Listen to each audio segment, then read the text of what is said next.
Hey everyone, hope all of you are fine and great. So guys, one of the most important doubt which majority of the law school students have during their law school journey is that how important is it reading judgment going to help them throughout the journey of law school? And my answer to you is that guys, you can acquire the benefits of MFLBCW.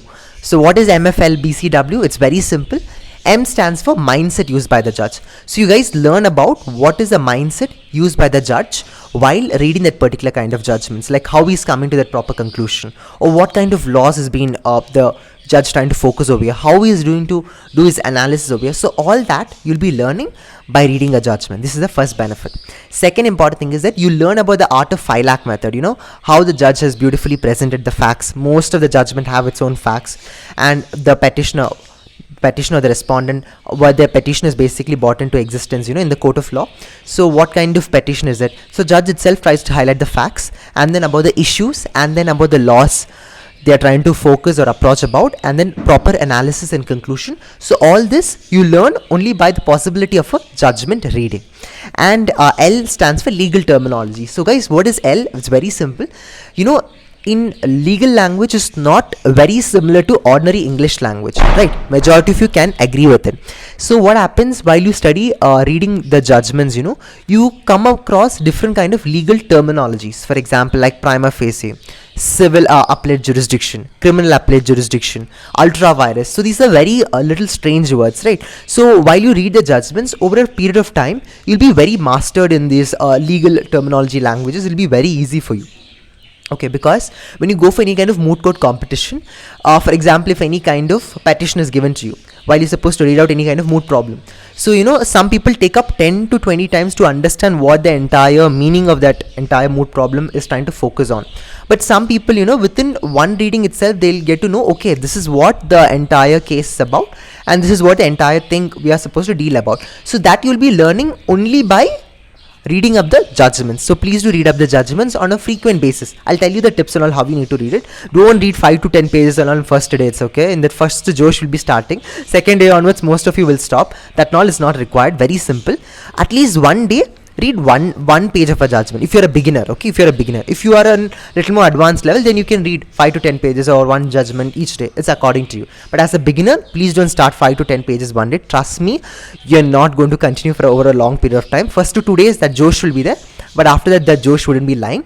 So very simple. While reading up the judgment, what you guys should do, if you find out any kind of words like prima facie, ultra vires, which you do not know, copy that entire word, paste in your Google Doc, and then write the meaning. Okay, meaning. So how will you search in the Google? Very simple. If you do not know what's the meaning of prima facie, put it up in the Google and write legal meaning. Okay, you will get the exact definition. Copy paste in your Google Doc and keep it ready. So it's very simple. If you do not know any word like ultra vires, go to Google, type ultra vires legal meaning, and then you get the definition, copy paste in Google Doc. So if you do it every day, at least 1 or 2 pages of the judgment every day. First 2 pages, it's very simple, guys. Very, very, very simple. Even basic kid can also do it if you just do it on a regular basis.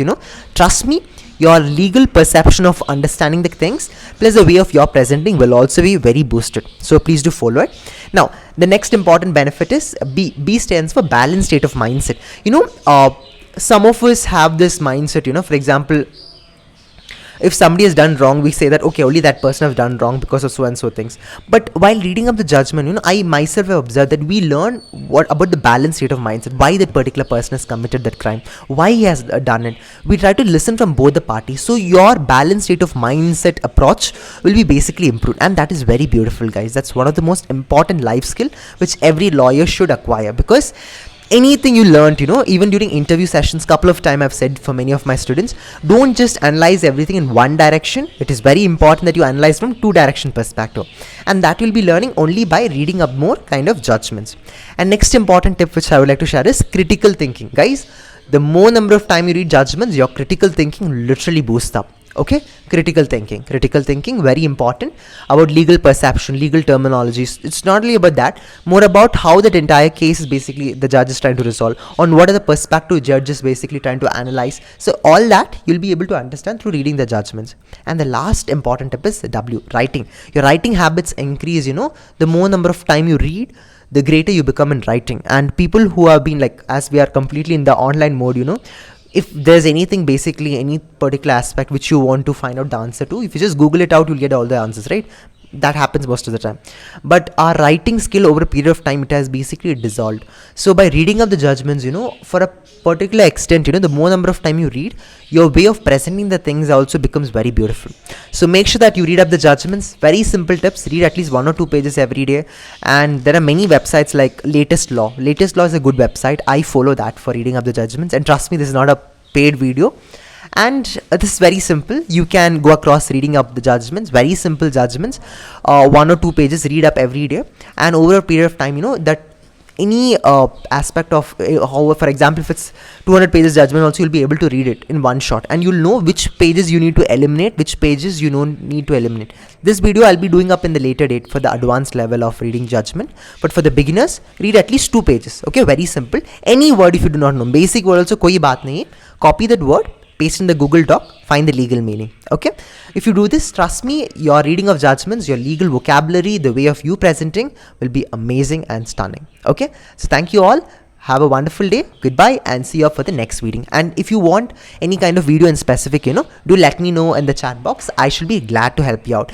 And be calm and be very soft as a law student, and enjoy this journey. Trust me, first few days will be a little like a struggling journey, but it is going to be very peaceful. And in terms of judgment, the how early you're going to start, that early it's going to benefit you. So hope you guys enjoy, and then have a good day. Goodbye.